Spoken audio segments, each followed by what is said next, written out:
My plan was to make a video today, dealership life. Then my second plan was to make a video on those two Equinoxes way out there in the distance, comparing the 21 with what's new in the 22. I keep getting interrupted by things, so instead I'm gonna get this Chevy Blazer ready for delivery. We're gonna spot it. I have a customer coming in from Pennsylvania as we speak. It's currently like 4 o'clock on Friday. We're here till 6, so we'll probably stay a little bit later to get this vehicle on the road, but that's definitely well worth it. And yeah, I'll see you in the morning.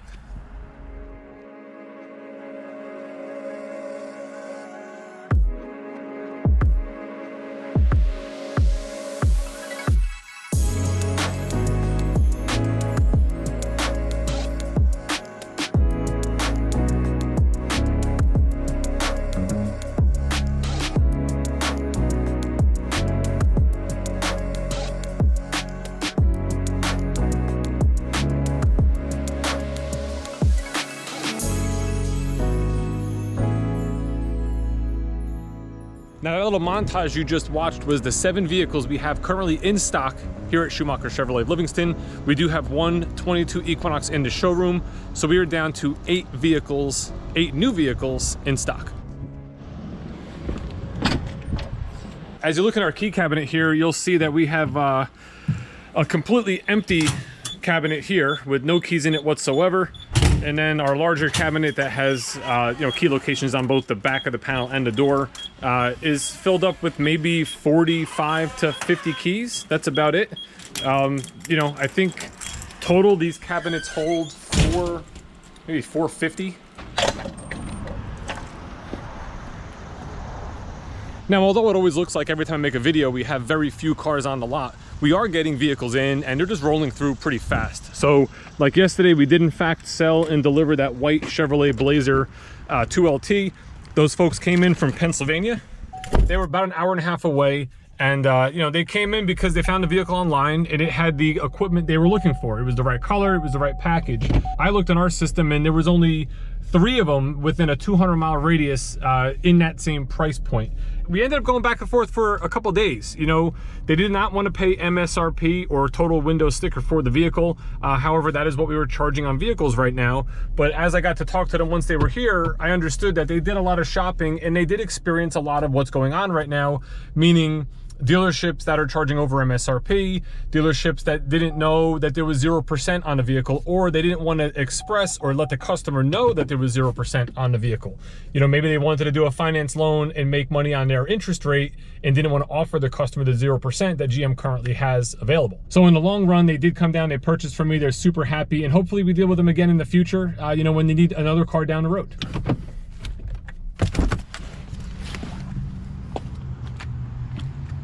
Another vehicle that came in for one of the other sales guys was a white convertible Corvette, all whited out. So it's all body color. I didn't get a chance to make a video, but I got some photos of it, which is nice. And as you can see here, it has the the body color package. So like the rear vents are body color. The top vent on the convertible trunk panel is white to match the car. The side scoops are white to match the car. The spoiler, the mirrors, like everything was done to be just full white, matching the car. Even the Corvette letters on the rear deck lid were changed to white. You don't see that often at all, but I think on this car it worked. He also had the red interior and he had the black wheels with the red calipers. So the car, it looked great. It looked really good. You probably won't see a lot of vehicles equipped like this, so it's gonna make that car a little more rare, down the line.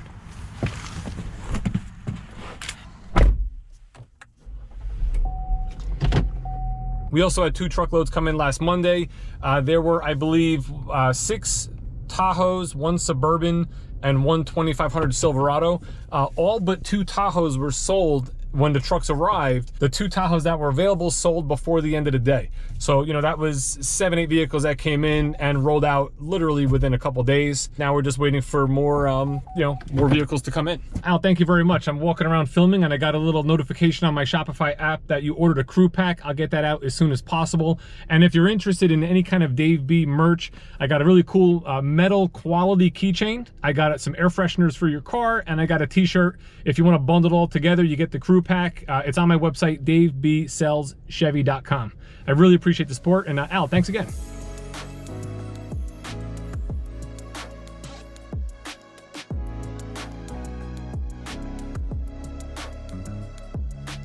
Right when we opened at 9 o'clock, I took a phone up that came in on this Jeep Grand Cherokee Limited that we got in on trade not long ago. This is a 2020. It has 19,464 miles on it.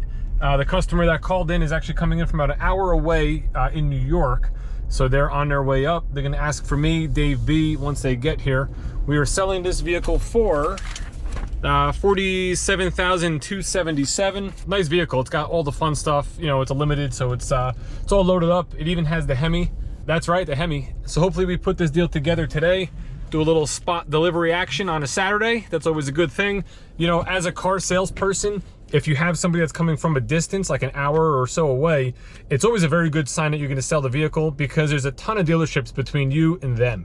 So if they're coming to you, they're coming to you for a reason, and there's really only two reasons they're coming to you. The amount of photos you put online, which shows every angle of the vehicle and the equipment and the condition of it, and your price. Those are the two main things that people will look at online that will get them into your store. Let's face it, nobody really goes to a dealership to look at the most expensive, ugliest thing, right?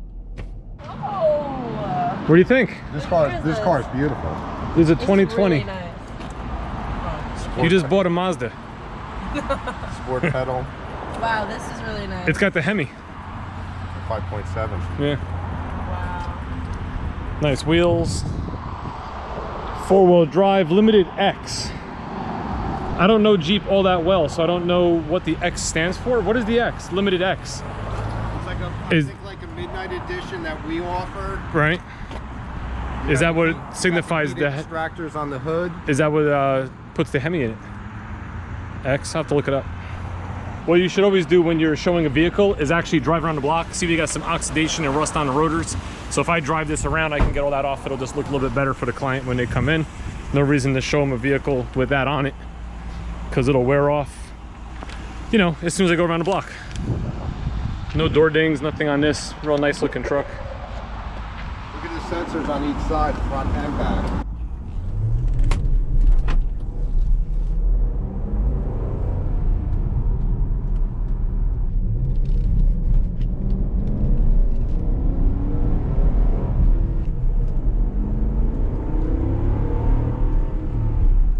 Yeah, this Hemi's definitely got some get up and go. Feels good. Feels real good. One thing I always never really liked about Jeeps is they feel wobbly, you know, the handling of them. However, you get used to it. I remember when I had my Jeep Wrangler 2-door, the day I drove it home on the highway at 70 miles an hour, it felt like any little input in the wheel, you were gonna flip that truck over down the highway. But in time, you get used to it, and they actually do handle pretty well, even though they feel a little floaty, you know, a little, there's a lot of body roll in them, you know, which again, it's a Jeep, it's an SUV, but definitely feels different than the Chevrolet vehicles, in my opinion.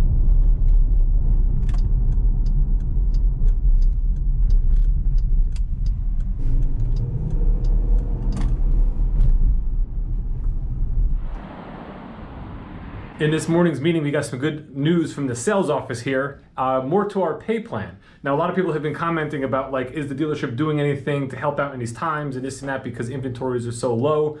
Coincidentally enough, we're actually making money because we're selling things at MSRP and you're making more per car. So it's sort of averaging out. But what they did add to our pay plan for this month is if we make an appointment and it's confirmed in our system. A lot of times I don't really make the appointment in our system. Like, you get the phone call and you write it down and, you know, whatever, next thing you know, the customer shows.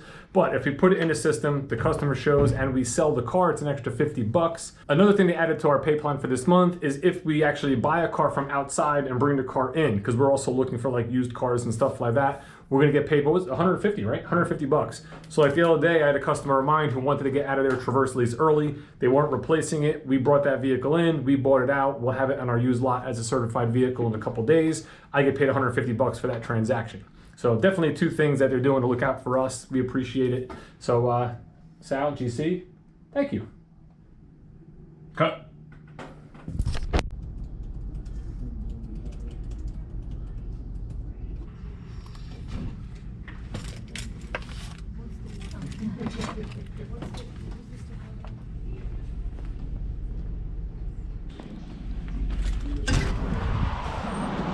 I just got an email from my Jeep appointment. They cannot make it today. She got stuck at work and will not be able to get down here by the time we close. So she unfortunately has to hope that the vehicle is still here next Saturday. She said she works late all week, so she will not be able to come in during the week until next Saturday.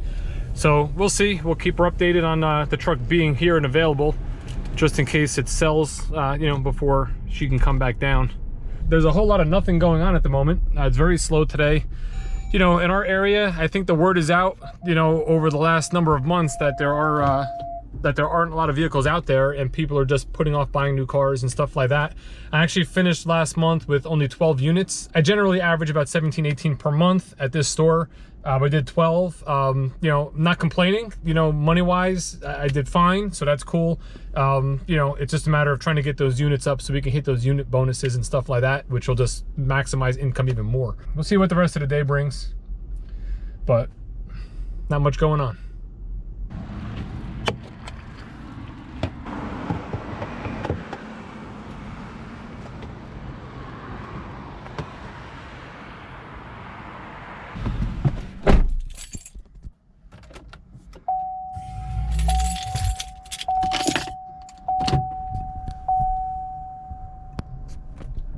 They just opened a new advanced auto parts down the street.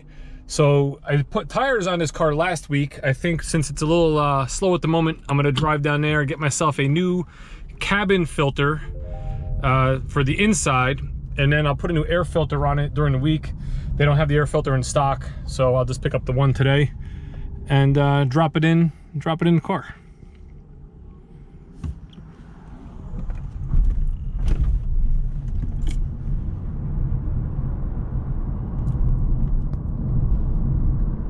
It's a nice hot summer day today. We got 91 degrees right now. Beautiful day, sunny. It's a good beach day. I bet the Jersey Shore is all packed up. This Advance is actually up right before the next light. Oh, I have my seatbelt on. I don't even know how long this Advanced Auto Parts was here. I happened to be on a test drive, I don't know, maybe like 2 weeks ago. I wasn't on a test drive. I was gassing a car and I came around this way and I happened to see it.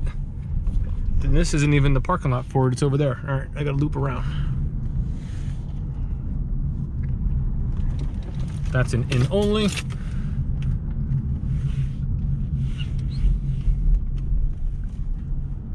So when I passed by and saw it, I was like, oh, it's very convenient to have an auto parts store literally right here down the road from the dealer.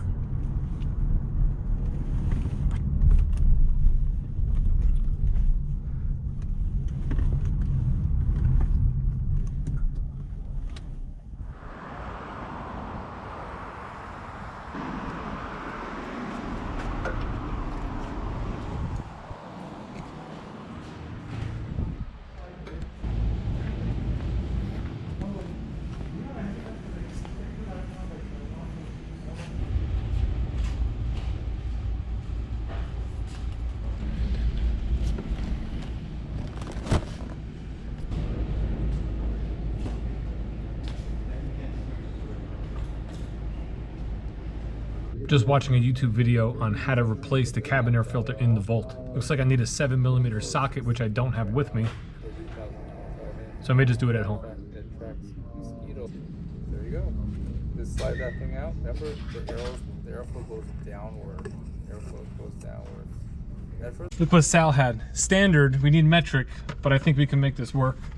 So first we're gonna do is we're gonna empty the, all right.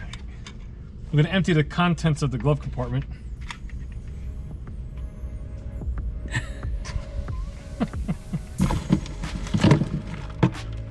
All right, now, all right, you gotta take that off. This will work. One, number 3, number 4.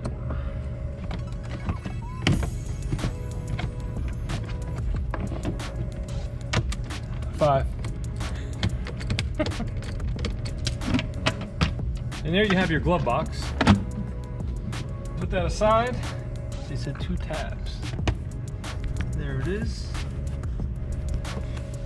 And there's the old one.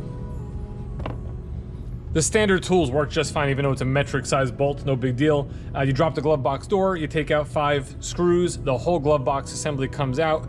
Inside you see where the filter is, 2 clips, little door opens, pull the filter out, put the filter in, button everything back up, and now we're good to go. We have a nice new cabin air filter. It's 50,000 miles on the car, figured might as well replace it. As you can see, this is all grayed out and collected all sorts of dust and dirt over the last 2.5 years since I'm driving the car. You know, you don't want to breathe this in. If you can clear the air out that goes into the car, you know, just better air to breathe. No different than in your house when you change the filter in your furnace.